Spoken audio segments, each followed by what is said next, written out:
మిర్చి యార్డు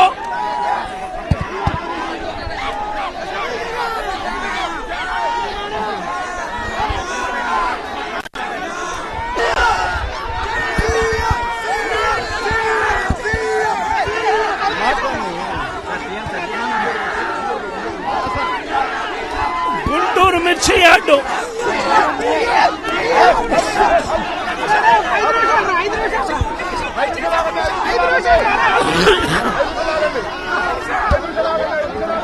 సచివాలయానికి చంద్రబాబు నాయుడు గారి సచివాలయానికి చంద్రబాబు నాయుడు గారి ఇంటికి గుంటూరు మిర్చి యార్డు ఎంత దూరం?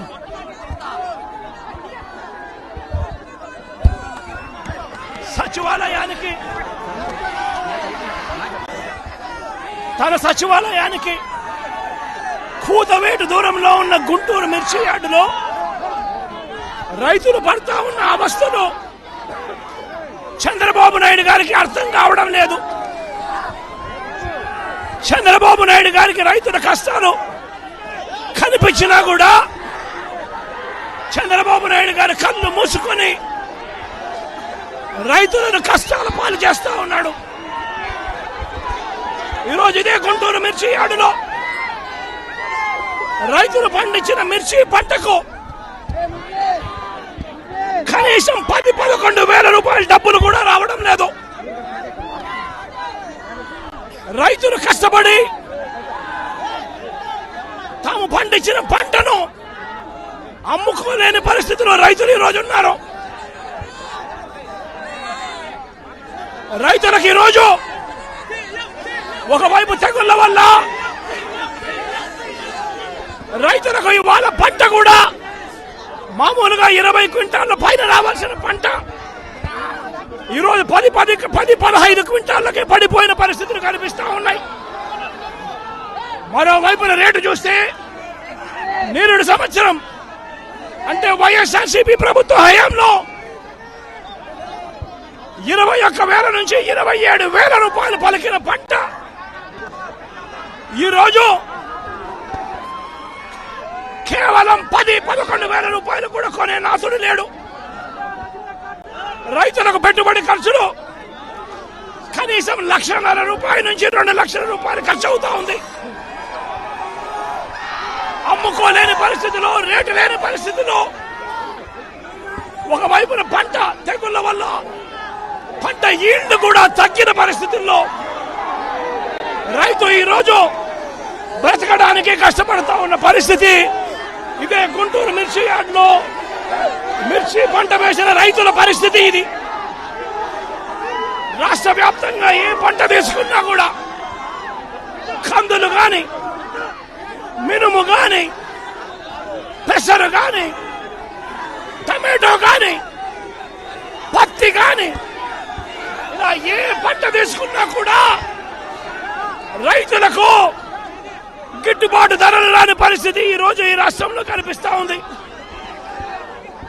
మరోవైపున చూస్తే చంద్రబాబు నాయుడు గారు రైతులను దళారీలకు అమ్మేసిన పరిస్థితి కనిపిస్తా ఉంది. ఈరోజు వైఎస్ఆర్సీపీ ప్రభుత్వ హయాంలో రైతు జీవితంలో వెలుగులు చూడడానికి ప్రవేశపెట్టిన సంస్కరణలన్నీ కూడా ఈరోజు అన్ని కూడా కనపడకుండా పోయే పరిస్థితిలోకి వచ్చాయి.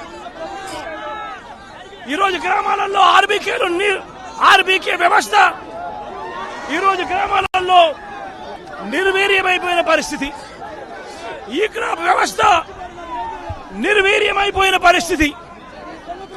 ఈరోజు గ్రామాలలో రైతులను చేయి పట్టుకొని నడిపించే ఈ ఆర్బీకే వ్యవస్థ ద్వారా గతంలో పంటలు కొనుగోలు జరిగేటివి. ప్రతి రైతు కూడా ఈ క్రాప్ కింద రిజిస్టర్ చేసుకున్న ప్రతి రైతుకు కూడా గిట్టుబాటు ధరలు వచ్చే విధంగా ఆర్బీకేలో ఈ మాదిరిగా పోస్టర్లు కనిపించేటివి.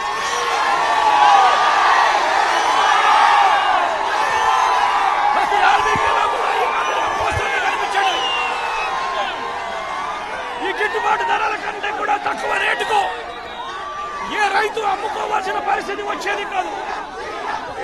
ఒకవేళ అమ్ముకోవాల్సిన పరిస్థితి ఏ రైతుకైనా ఉంటే ఆ రైతు ఆర్బీ ఆర్బీకేకి వచ్చి రిజిస్టర్ చేసుకుని 1907కు ఫోన్ చేస్తే చాలు ఆ రైతులకు వెంటనే ప్రభుత్వం జోక్యం చేసుకుని పంటలు కొనుగోలు చేసే పరిస్థితి.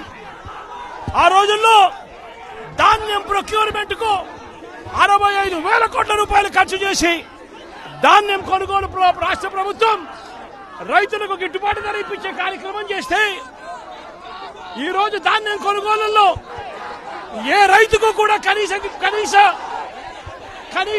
ధర రాలేదు. ప్రతి ఇతర పంటల కొనుగోలుకు వైఎస్ఆర్సీపీ ప్రభుత్వ హయాంలో 7,000 కోట్ల రూపాయల పైచీలకు ఇతర పంటల కొనుగోళ్ల కోసం ఖర్చు చేసి ప్రతి రైతును కూడా ఆదుకున్న పరిస్థితి మా ప్రభుత్వంలో ఉంటే ఈ రోజు రైతులకు గిట్టుబాటు ధర ఇప్పించాలన్న ఆలోచన లేదు. ఆర్బీకేల ద్వారా కొనుగోలు చేయాలి అన్న ఆలోచన లేదు.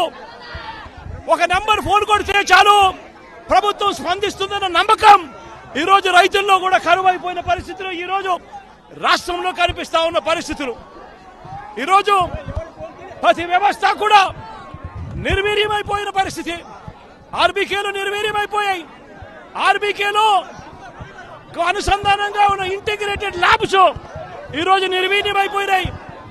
గతంలో ఎవరైనా కల్తీ విత్తనాలు అమ్మాలనుకుంటే ప్రభుత్వం ఉంది అని చెప్పి భయపడే పరిస్థితి నుంచి ఈ రోజు యథేచ్ఛగా ప్రభుత్వం దగ్గరుండి ఆర్బీకేల ద్వారా ఎరువులు సప్లై, విత్తనాల సప్లై ఆపేసిన కార్యక్రమం జరుగుతా ఉంది. ఎరువుల సప్లై, విత్తనాల సప్లై, పెస్టిసైడ్ సప్లై ఆర్బీకేల ద్వారా పూర్తిగా తగ్గించిన పరిస్థితులలో ఈ రోజు ఎరువులు కొనాలంటే రైతులు ప్రైవేట్ బ్రోకర్ల దగ్గర కొనాల్సి వస్తా ఉంది. ప్రైవేట్ డీలర్ల దగ్గర కొంటే వాళ్ళు కనీసము 100 రూపాయల నుంచి 400 రూపాయలు బ్లాక్ లో అమ్ముతా ఉన్న పరిస్థితి. ఎరువులకు సంబంధించి ఈ రోజు క్వాలిటీ కంట్రోల్ చేసే విషయంలో ప్రభుత్వం పూర్తిగా ఫెయిల్ అయిపోయిన పరిస్థితులు కనిపిస్తా ఉంది. నాణ్యమైనవి మాత్రమే అమ్మే పరిస్థితి గతంలో ఆర్బీకేల ద్వారా చేస్తే రాష్ట్ర ప్రభుత్వం ఈ రోజు నాణ్యమైనటివి ఏవి కూడా రైతులకు సప్లై కాకుండా ఉండే పరిస్థితి ఈ రోజు రాష్ట్రంలో నెలకొని ఉంది. ఇప్పటికైనా రాష్ట్ర ప్రభుత్వం కళ్ళు తెరిచి రైతులకు పెట్టుబడి సహాయం కింద వాళ్ళు ఇస్తామని చెప్పిన పిఎం కిసాన్ కాక 20,000 రూపాయలు ఏదైతే ఇస్తామని చెప్పారో అది కూడా రైతులను మోసం చేసిన పరిస్థితిలో ఈ రోజు రాష్ట్ర ప్రభుత్వం కనిపిస్తా ఉంది. రైతులకు ఈ రోజు 0 వడ్డీ రాని పరిస్థితి ఈ రోజు రైతాంగం మీద కనిపిస్తా ఉంది. ఈ రోజు ప్రతి విషయంలోనూ కూడా రైతులు ఈ ప్రభుత్వంలో నష్టపోయిన పరిస్థితుల మధ్య చంద్రబాబు నాయుడు గారు ఇప్పటికైనా కళ్ళు తెరవాలి, గుంటూరు మిర్చి యార్డుకు రావాలి, వచ్చి రైతుల కష్టాలు తెలుసుకొని రైతులకు కనీస గిట్టుబాటు ధర వచ్చే విధంగా రైతుల కోసం చంద్రబాబు నాయుడు గారు గట్టిగా నిలబడకపోతే తీవ్రమైన పరిణామాలుంటాయి. రాబోయే రోజుల్లో రైతుల తరపున చంద్రబాబు నాయుడు గారిని హెచ్చరిస్తా ఉన్నాం. ఈ రోజు ఇక్కడ కూడా పరిస్థితి ఏమిటి అంటే ఒక ప్రతిపక్ష నాయకుడు ఇక్కడికి వస్తున్నాడు అనంటే రైతులతో మాట్లాడే ప్రయత్నం చేస్తున్నాడు అనంటే కనీసం పోలీసుల భద్రత కూడా చంద్రబాబు నాయుడు గారు ఇవ్వని పరిస్థితి. నేను ఇదే చంద్రబాబు నాయుడు గారికి చెప్తా ఉన్నా, ఎల్లకాలం ఈ ప్రభుత్వం ఉండదు. రేపొద్దున ప్రతిపక్షంలో మీరు కూర్చున్నప్పుడు ఇదే మాదిరిగా పోలీసు భద్రత మేము తీసేస్తే ఎలా ఉంటుందో ఒక్కసారి ఆలోచన చేసుకో చంద్రబాబు.